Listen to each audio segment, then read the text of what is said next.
You're on the air with Florenza, your podcast destination for authentic conversations with a twist. So, grab your favorite drink, get comfy, and join me on this unique literary journey. Cheers! Brian Freeman is a New York Times bestselling author of psychological thrillers renowned for his Jonathan Stride and Frost Easton series.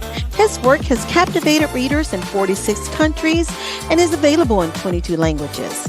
Freeman's novels are celebrated for their immersive settings and complex characters woven into twist-filled plots that keeps readers on the edge of their seats. With a career spanning over 3 decades, he continues to be a master storyteller whose books are synonymous with suspense and intrigue. The Bourne Shadow, in this thrilling new installment of the best-selling series, the mysterious Jason Bourne finds himself caught in a web of espionage and mystery. In the covert world of Treadstone, a young man named David Webb, who was both delusioned and brilliant, was transformed into the operative known as Kane.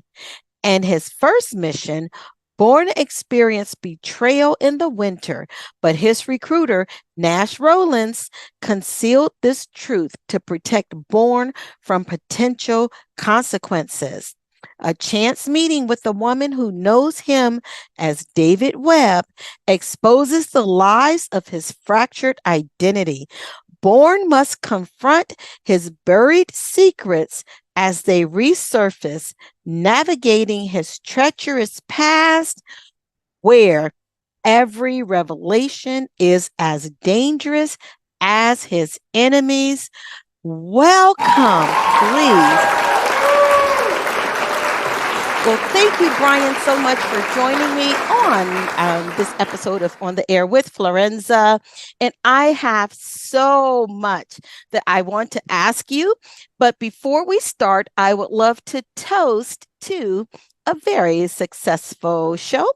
And Absolutely. so I have a glass of pink Moscato today that we are enjoying. But in honor of all of your books, I thought about grabbing a nice glass of scotch, but it is still kind of early. So I thought I'd give my liver a break this morning. Well, Jason Bourne probably would have had scotch anyway. So see, I know I was feeling that. So I want to dive right in. If Jason Bourne were to suddenly regain all his memories, how do you think he would reconcile his past actions with his current identity? Well, that's a really good question. It's funny. I've been talking a lot as we get ready for the Bourne Shadow. I've been talking a lot about this whole question of identity, and in the Bourne Shadow, Bourne is going back to elements of his forgotten past. He meets someone that recognizes him as his original identity, David Webb, not Bourne, and that sort of takes him down that rabbit hole into all the lies and betrayals of his past. I think it's one of the reasons that readers relate to Bourne and why he stayed such an enduring figure for so long. He doesn't know who he is, and he's struggling with those basic questions of morality and ethics and what kind of a man is he really? And I think those are the sorts of questions that we all ask ourselves as human beings as we go through life and as we make choices based on what we've got in the past. And what makes Bourne different, I think, is the fact that he doesn't have any of that experience to draw on when he's faced with a choice. All he can sort of rely on is sort of raw instinct. Mm-hmm. So how would it be if he knew all of the elements of his past? Would that make him a different man today? Honestly, I think it would. I think it would be a lot harder on him if he sort of knew for sure what kind of a man he was, because I think not knowing all the things that have gone on in his past, it enables him to make different choices and to sort of chart a new course, as opposed to feeling sort of locked in by what's gone on in the past. Interesting. Now, Is there a secret from your own past that if you could rewrite, you would? Now, you don't have to out yourself. So you No, can just... no. Well, a few years ago, I wrote a book called Infinite. It was a standalone thriller. The most unusual thing I've ever done. It kind of grazes on the edge of sci-fi, and it deals with parallel universes and this hero, Dylan Moran, who faces other versions of himself that have made different choices in their lives. And so as I was writing that book, it sort of forced me to think about my past. And because people always ask you, well, if you could go back, and correct the mistakes that you've made in your life, would you do it? And I always sort of took that question fairly casually and thought, well, sure, you'd always want to be able to go back and smooth out the rough edges of the things you've done and the mistakes you've made.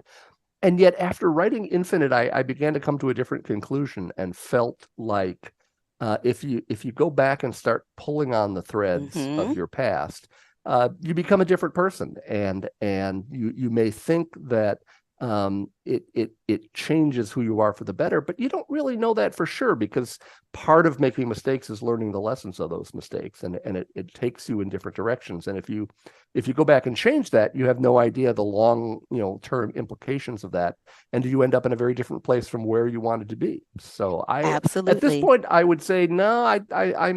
You just have to sort of be satisfied with trying to learn the lessons and recognizing that all the good and the bad of your life takes you where you're supposed to be. Yeah. You just have to trust the process and use what we have. Beautiful. Now, as an author known for psychological thrillers, how do you navigate that fine line between giving away too much and not enough in your narratives? In terms of like clues to what's going on? Yes. That's a good question. That's always the balancing act, that you want to play fair with the readers, but you also want to make sure that they get to the end and they get that shocking moment of revelation. Part of it is I'm never satisfied with the number of twists that are in my initial outline. I'm always looking for new curveballs I can be throwing at readers along the way, and so I always hope that if a reader calculates one twist, well, the next one on the next page, they're going to be, it's going to take their breath away. So, and I always joke that, I'm very conscious of pace. I'm always trying to get, to keep myself out of the equation so that I'm not getting between the reader and the story, or the reader and the characters. And so I tend to write in a way that, even if it's beautiful prose, if it's not really advancing the story or advancing the characters, it's got to go.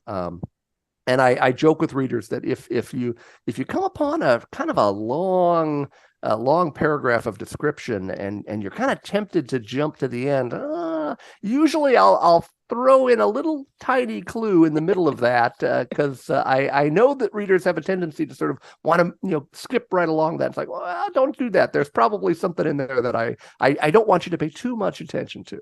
Right. Now, I read that Marcia is not only your first reader, she's your biggest editor in the process. Has she ever offered suggestions or said to something that you've put together, honey, that just doesn't work for me?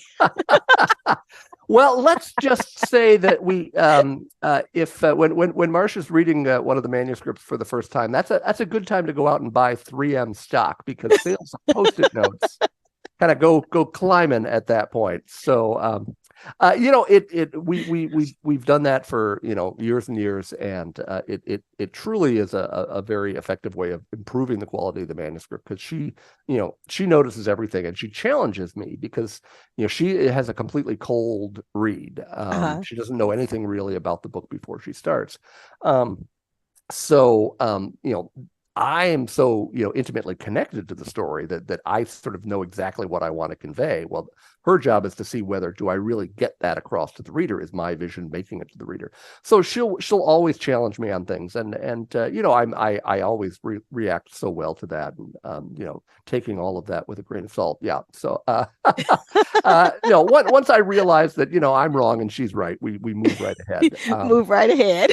But no, I mean, it really forces me as the author to think about is it working? And there have been some some real key points where we've had some kind of knockdown, drag out discussions about particular elements of the book, and that's a real healthy process. I mean, there are certainly ones where I have felt really strongly it should go in a certain direction, but most of the time, if her voice is saying, yeah, no, this is, there's a reason why this isn't working, I've got to take that seriously and think about, well, why is it not coming across the way I want it to come across, and what do I need to do to change that?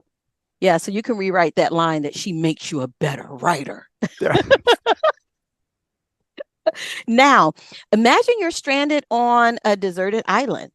Which of your characters of any of your books would you take along with you, and what would they bring to the occasion? So which characters to bring along to it? Now, am I limited to one, or can I bring more than one here? So I'll give you up to 3. Up to 3. Okay, that's very generous. Well, that's a good question. I think that I certainly would not bring along Jason Bourne, because just there are too many people out there trying to kill him. So, absolutely. Yeah, there's no island is safe there. So it's an unusual choice, but I wrote a book called The Ursulina, which was the follow-up novel to The Deep, Deep Snow, which was an Edgar Award finalist. And really, the two books work so closely together, hand in hand, that I see them sort of as one big creative project. But The Ursulina, like several of my books, is told in a female first-person narrative, and it's always an interesting creative process to go through. I contrast Shelby Lake in The Deep, Deep Snow, where it took a long time as the narrator to get her to sort of trust me with her story. And yet with Rebecca Calder, it's like she just poured out her story. She had so much she wanted to say that it just kind of flowed right out. So I would have to say that there was a connection between me and Rebecca Calder in terms of narrator and author, that she would always be an interesting person to spend time with. I think that I've spent so much time with Jonathan Stride as a character in my Duluth-based series. I've got 11 Stride novels that Stride and I are simply good friends, and so I would certainly bring him along as well. And then I think, as much as I love Serena from the Stride series, I think Maggie would have to come along too, because she's just so damn funny that you need someone on the island to constantly keep right. You need your Gilligan. So there we go. That's right. Nice. Now, if in particular the Bourne series, the Bourne Shadow, the book primarily, were to be adapted for a musical, right? A musical. Which scene do you think would make the show-stopping number, and what would it be called? Oh my goodness. Yeah. Oh, I mean, I just love that idea. The singing and the bullets flying. I mean,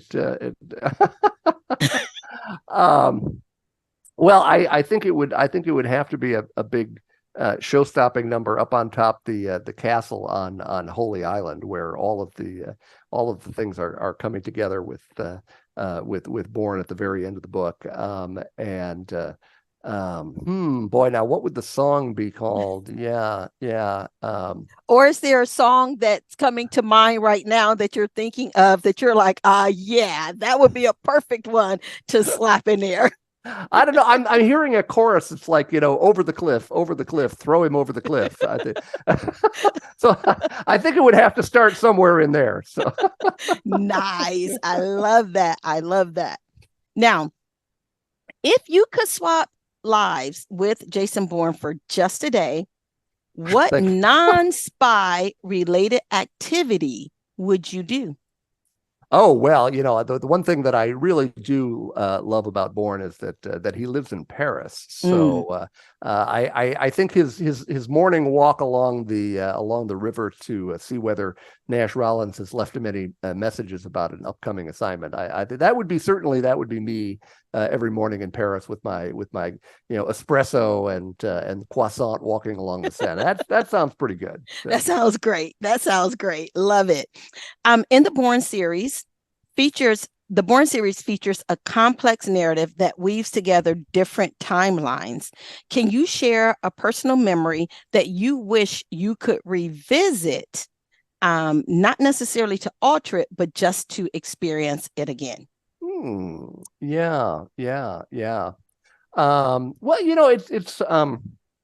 it's interesting because, as I say, the kind of the climactic scenes of the Bourne Shadow take place on a little island off the Northumberland coast in the UK called Holy Island, and it's an island where it has a causeway separating it. So when the tide goes out, it's a road, and when the tide comes in, it's covered up, sort of like Mont Saint Michel. And Marcia and I have visited Holy Island a couple different times. We went there once. In the middle of a trip. We kind of just heard about it and stopped, and we enjoyed it so much that we went back and stayed there for a night a few years later. And I don't think we've ever been colder in our lives because the B&B had like no heat. It's always a warning when you get up to go to bed and they've left 2 hot water bottles on the bed. It's like, okay, yeah, we know what this is going to be like. But it was just such a great experience being on this remote island and watching the water take away the road and knowing you were kind of stranded out there for hours. So given that and given that it's part of the Bourne series, I wouldn't mind going back and reliving that day on Holy Island. So. Nice. One of the joys about reading any of your books is that you transport the reader right there.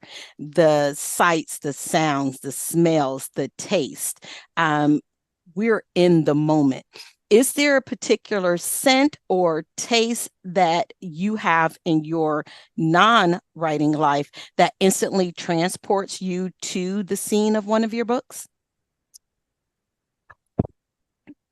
I actually don't really think so, because I think each location is so unique to itself and different that I like to capture the things that make those locations different as opposed to what necessarily kind of ties into my own life. The one thing that I think it's not so much a physical sense, but when I'm talking about place, I kind of think about the 6 senses of place. I mean, there's the 5 senses that we can feel and grasp, but place is more than that. Place is more than the physical sensations that go along with it. It's also about the memories that a place evokes. It's about the emotions that a place evokes, and that's what you're really trying to capture for the reader is what does, how does it make you feel inside to be in this place? And if you can capture that, then you can really drop them down into the middle of the scene, and they're feeling like this invisible observer watching and feeling it all happening around them. So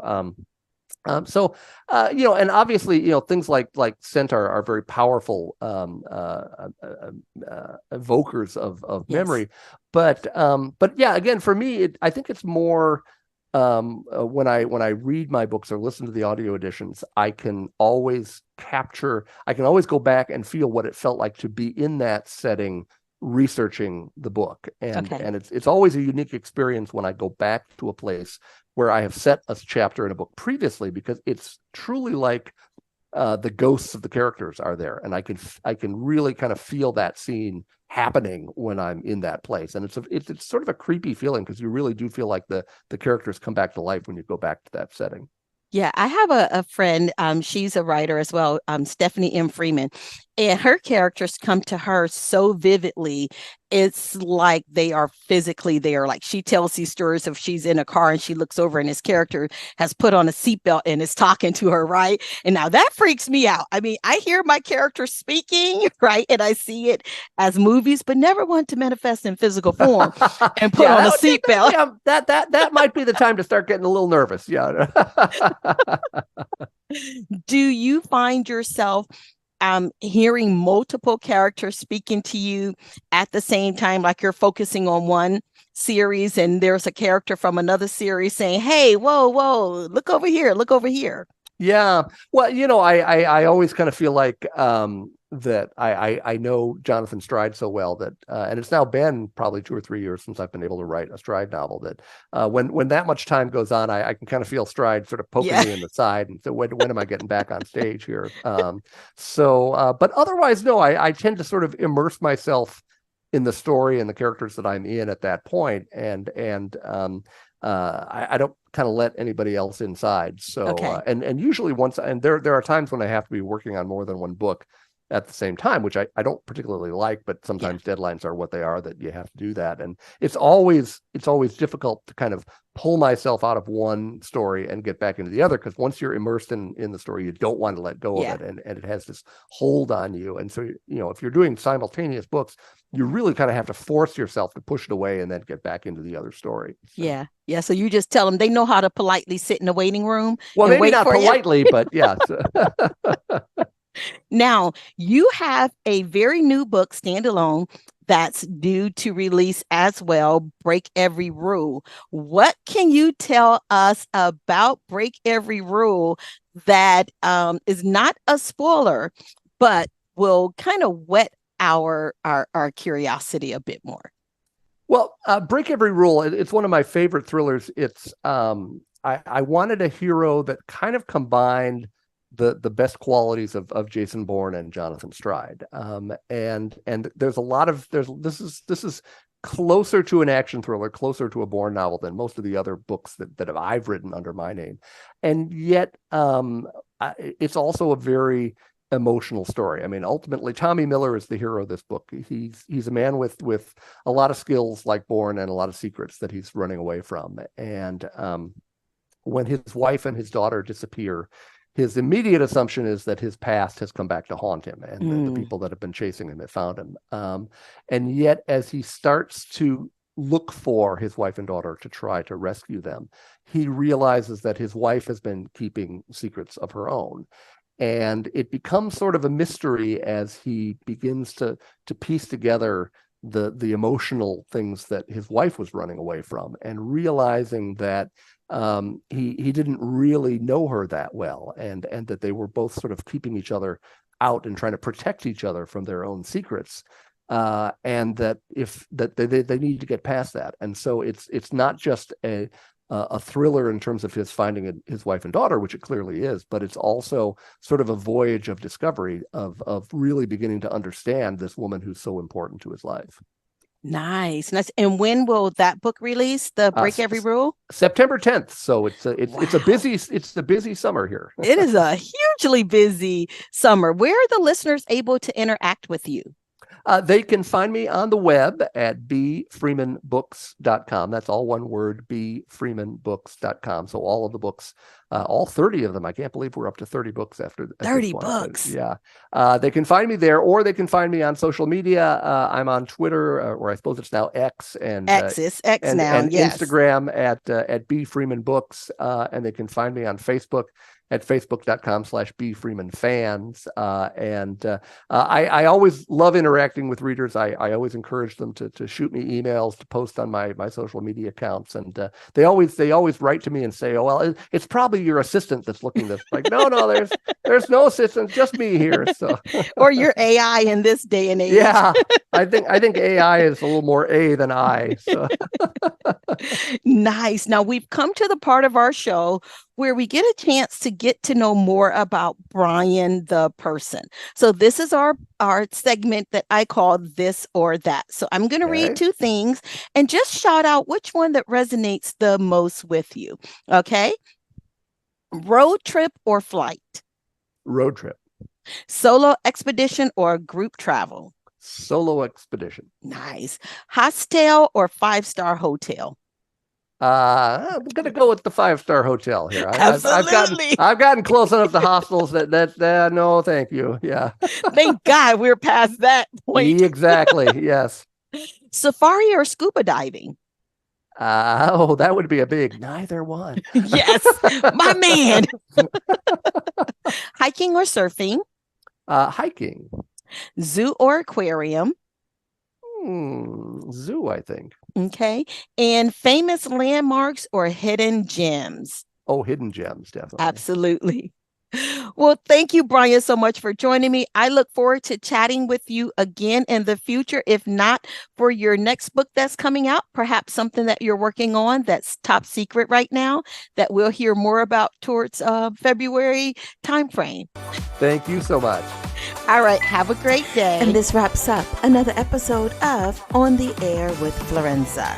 You may follow me on all social media platforms under Florenza Lee or via my website at florenza.org. Until next time, cheers.